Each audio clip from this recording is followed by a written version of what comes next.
मोहन और मोहित दो भाई हैं। मोहन बचपन से ही चालाक है और मोहित बचपन से ही अकलकांद था। इसीलिए उन दोनों के पिता हरिहर हमेशा चिंता में ही रहते थे, खासकर अपने छोटे बेटे को लेकर। मोहित मोहन से 2 साल छोटा था। मोहन जब 20 साल का हुआ तब हरिहर ने रुक्मणी नाम की एक लड़की से उसकी शादी करवा दी। ये देखकर मोहित भी अपने पिता के पास जाकर जिद करने लगा। पिताजी, मुझे भी शादी करनी है।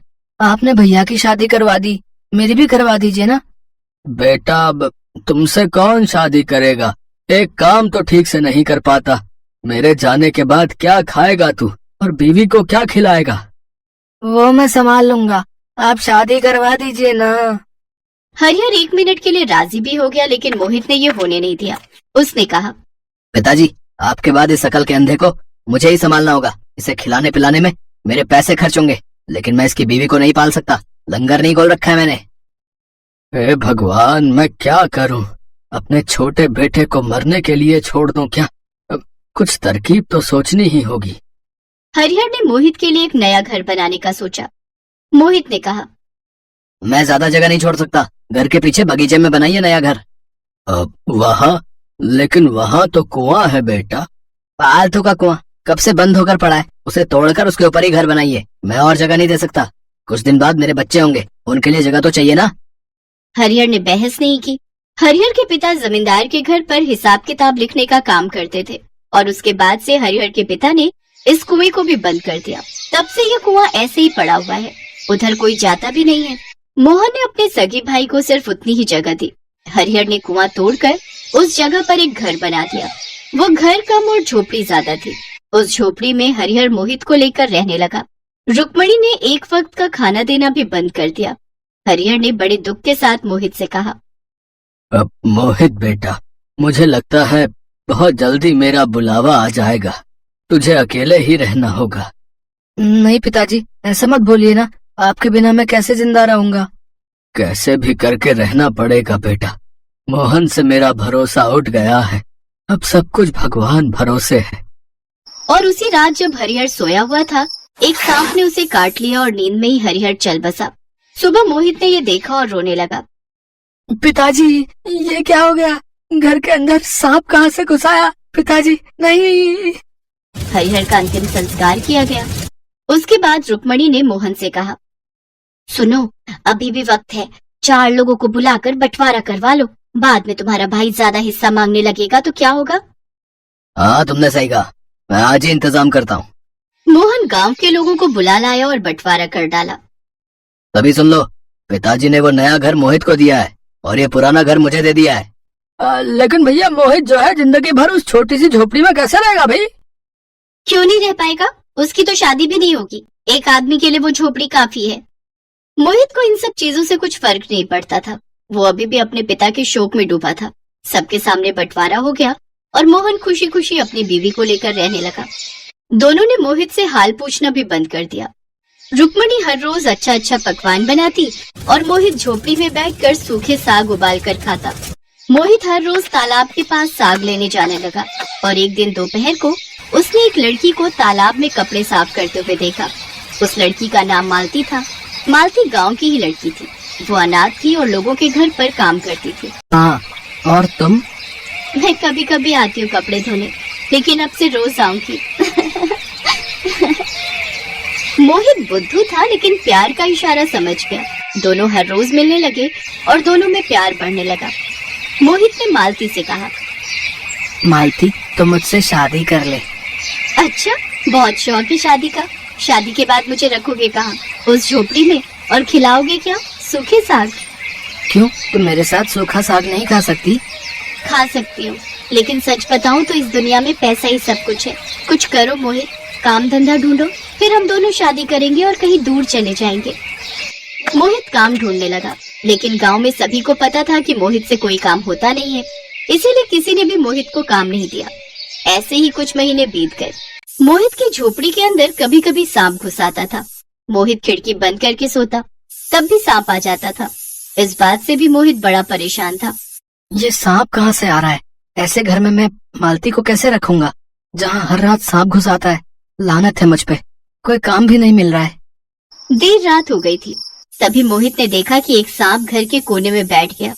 मोहित ने एक लाठी से सांप को हिलाया और वो सांप डरकर खटिया के नीचे चला गया और एक गड्ढे से जमीन के अंदर चला गया। ये सांप तो जमीन के अंदर चला गया। ये जमीन नीचे से खोखली है क्या? ओह हाँ, यहाँ तो कुआं था। जरा देखो तो, इस सांप को यहाँ से बाहर निकालना ही होगा। मोहित ने उस गड्ढे के अंदर झांका और उसे कुछ चमकीली चीज दिखी। मोहित ने लाठी घुसाई और लाठी में अटक कर जो चीज बाहर आई उसे देखकर मोहित के होश उड़ गए। अरे सोने का हार! ये तो कमाल हो गया। सोना मिला है मुझे। मोहित ने तुरंत खोदना शुरू किया।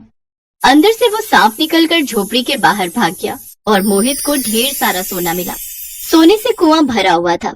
वो सोना मोहित के हाथ में आ गया। जो हिस्सा मोहन ने मोहित को दिया था उसी हिस्से में करोड़ों का सोना था। मोहित करोड़पति हो गया और मोहन बस देखता रहा। उसने पूरे गांव को बुलाकर बंटवारा किया था, इसीलिए वो उस सोने पर हक नहीं जमा पाया। उसके खुद के बिछाए हुए जाल में ही वह फंस गया। मोहित ने गांव में अस्पताल बनवाया, स्कूल बनवाया और खुद के लिए एक बड़ा सा महल बनवाया और फिर उसने मालती से शादी की। गांव में मोहित हीरो बन गया और मोहन पर सब लोग थूकने लगे। इसी तरह मालती और बुद्धू मोहित खुशी खुशी जीवन बिताने लगे।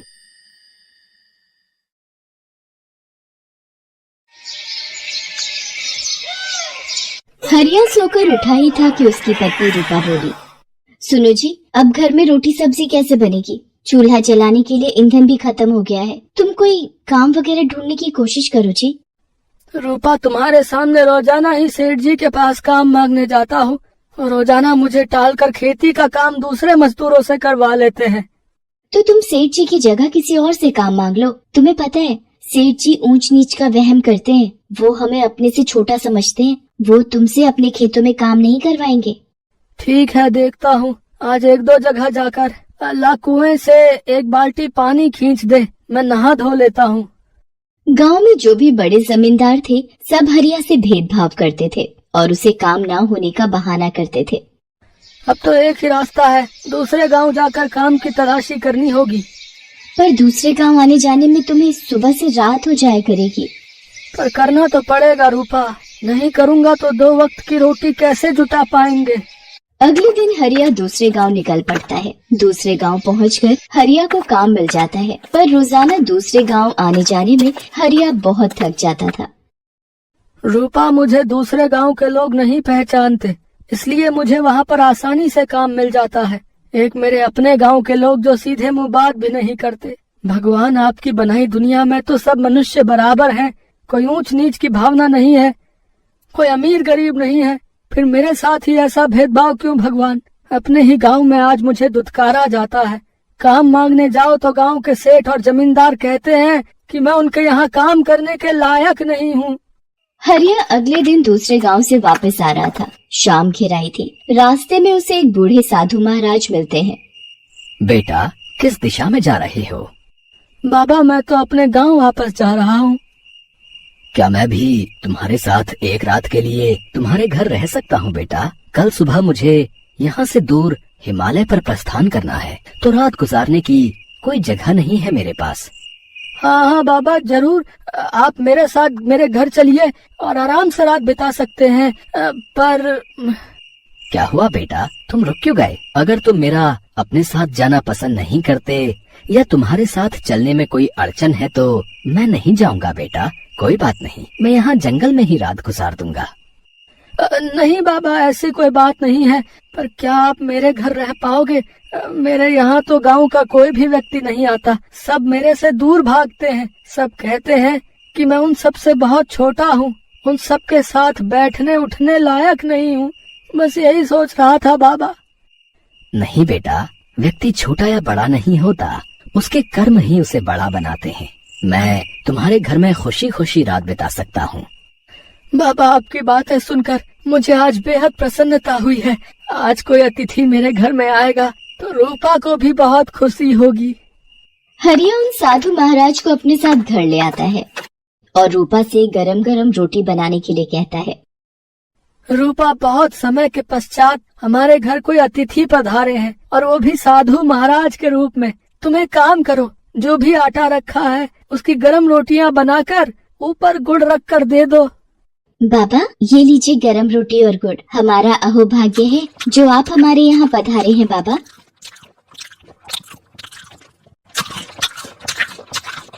भोजन करने के पश्चात साधु महाराज रूपा और हरिया से कहते हैं, तुम दोनों की सेवा पाकर मैं अति प्रसन्न हूँ मेरे बच्चों। अब तुम दोनों भी सो जाओ, मैं भी आराम कर लेता हूँ। तुम मेरी चारपाई यहीं आंगन में कुएं के पास ही बिछा दो। हरिया साधु महाराज के लिए कुएं के पास ही बिस्तर लगा देता है और कुछ समय पश्चात साधु महाराज को नींद आ जाती है। अगली सुबह हरिया और रूपा सो रहे थे। साधु महाराज कुएं के पास जाते हैं और अपने कमंडल में से जल की कुछ बूंदें लेकर कुएं में छिड़क देते हैं। इतनी देर में हरिया और रूपा भी उठकर आ जाते हैं। बेटा, अब मैं प्रस्थान करूँगा। तुम दोनों सदा खुश रहो। मेरा आशीर्वाद सदैव तुम दोनों के साथ है। साधु महाराज वहाँ से प्रस्थान कर जाते हैं और हरिया रोजाना की भांति दूसरे गांव काम के लिए जाने लगता है। अचानक एक दिन, भैया लगता है गांव में सूखा पड़ रहा है। नदी नाले सब सूखते जा रहे हैं। मेरे तो घर के पास के सारे कुएं और तालाब सूख गए हैं। सुदर्शन जी, आपकी तो छोड़ो, हमारे साथ भी यही कहानी है। मेरे अपने घर में भी इतना गहरा कुआं खुदवाया हुआ है, वो भी पूरा सूख चुका है। एक बूंद भी पानी की नहीं है। मुझे तो लगता है कि हमें गांव के चौधरी जी से बात करनी चाहिए। सब लोग गांव के चौधरी के पास जाते हैं, पर वहाँ तो, अजी सुनते हो, घर में चूल्हा कैसे जलेगा, भोजन कैसे बनेगा, पानी की एक बूंद भी नहीं है, सारे मटके और बर्तन खाली पड़े हैं, घर के दोनों कुएं सूख चुके हैं, कहाँ से आएगा पानी पीने का। गांव के इतने बड़े जमींदार हो, तुम्हें पता है गांव में सूखा पड़ चुका है, कुछ तो उपाय सोचो। अब गांव में सूखा पड़ गया है, हम भी क्या करें। जो थोड़ा बहुत पानी था मैंने तुम्हें मंगवा कर दे दिया। अब सारे नौकर चाकर भी दूर गांव से पानी ला ला कर थक गए हैं। कोई भी हमें अपने गांव से पानी नहीं देता है। सबको अपने गांव की चिंता है, इसलिए हर कोई अपने गांव में पानी बचा कर रखना चाहता है कि कहीं वहाँ भी सूखा ना पड़ जाए। चौधरी साहब, हम सब की भी यही विपदा है कि गांव में पानी कहाँ से आए। पानी की एक बूंद भी गांव में नहीं है चौधरी साहब। सब घरों का बुरा हाल है। गांव के सारे कुएं, तालाब, नदी, नाले सब सूख चुके हैं। कहीं भी पानी की एक बूंद नहीं है। मालिक, कुछ कीजिए चौधरी साहब। गांव में सूखा पड़ जाने से सब लोग बहुत परेशान थे। उधर हरिया और रूपा हैरान थे। रूपा, पूरे गांव में सूखा पड़ा हुआ है, कहीं भी पानी की एक बूंद नहीं है, पर हमारे कुएं में तो पानी पूरी तरह से भरा हुआ है और वो भी साफ और मीठा। ऐसा कैसे हो सकता है रूपा कि गांव के सभी कुएं और तालाब सूख गए हैं पर हमारे कुएं का पानी नहीं सूखा। मुझे तो ये उन्हीं साधु बाबा का चमत्कार लगता है जो उस दिन हमारे यहाँ रात में ठहरे थे। मैंने उन्हें कमंडल से कुछ जल की बूंदें इस कुएं में छिड़कते हुए देखा था। शायद उन्हें एहसास हो गया था कि इस गांव में सूखा पड़ने वाला है। हे साधु महाराज, आप जहाँ कहीं भी हैं, हमारी तरफ से धन्यवाद स्वीकार कीजिए। हरिया और रूपा मन ही मन उन साधु महाराज को धन्यवाद करते हैं। उधर जब ये बात जमींदार को पता चलती है तो वो भी हैरान रह जाता है। क्या उस गरीब का कुआं पानी से भरा हुआ है? ऐसा कैसे हो सकता है? ये तो असंभव है कि पूरे गांव में पानी की एक बूंद नहीं है और हरिया का कुआं पानी से भरा हुआ है। तो आप नौकरों को भेजकर हरिया के कुएं से पानी मंगवा लीजिए। कम से कम बच्चों को पानी तो मिलेगा। बार बार प्यास से बिलख रहे हैं। पर हम हरिया के घर का पानी कैसे पी सकते हैं? वो हमारी बिरादरी का नहीं है। हम ऐसा कैसे कर सकते हैं? हम एक जमींदार होकर एक गरीब के घर का पानी पियेंगे? चौधरी साहब, यदि हम ऊंच नीच देखते रहे तो हम सब बिना पानी के स्वर्ग सिधार जाएंगे। हाँ, हमें मजबूरीवश हरिया के कुएं से पानी लेना ही होगा। अब सिर्फ हरिया ही है जो इस गांव के लोगों को सूखे से मरने से बचा सकता है। चौधरी साहब, बात को मान लीजिए, वक्त की नजाकत को समझिए। इस गांव को बचाने के लिए हमें हरिया की मदद लेनी ही होगी। ठीक है, हम हरिया के घर जाएंगे और पानी की सहायता के लिए मदद मांगेंगे। हम जानते हैं हमने हरिया के साथ बहुत बुरा किया है, इसलिए आज भगवान भी हमारी तरफ नहीं है, वो भी हरिया के साथ है। पूरे गांव में सूखा पड़ा हुआ है पर सिर्फ हरिया के घर में पानी की कोई कमी नहीं है। ये सब शायद ईश्वर का ही प्रताप है। वो हमें सबक देना चाहते हैं। चलो सब गांव वाले हरिया के घर चलते हैं। चौधरी साहब गांव वालों के साथ हरिया के घर जाते हैं। चौधरी साहब को अपने घर आया देख हरिया हैरान रह जाता है। चौधरी साहब, आज आप मुझ गरीब के घर पधारे, मुझसे कोई गलती हुई है क्या? चौधरी साहब, जो आपने यहाँ आने का कष्ट किया।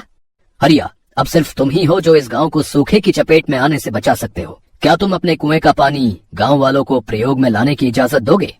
चौधरी साहब, आप मुझ गरीब के घर का पानी पिएंगे? अपने गांव की सेवा का मुझे मौका मिला है तो मैं भला पीछे कैसे रहूंगा। ये मुझ गरीब का कुआं नहीं, ये पूरे गांव का कुआं है।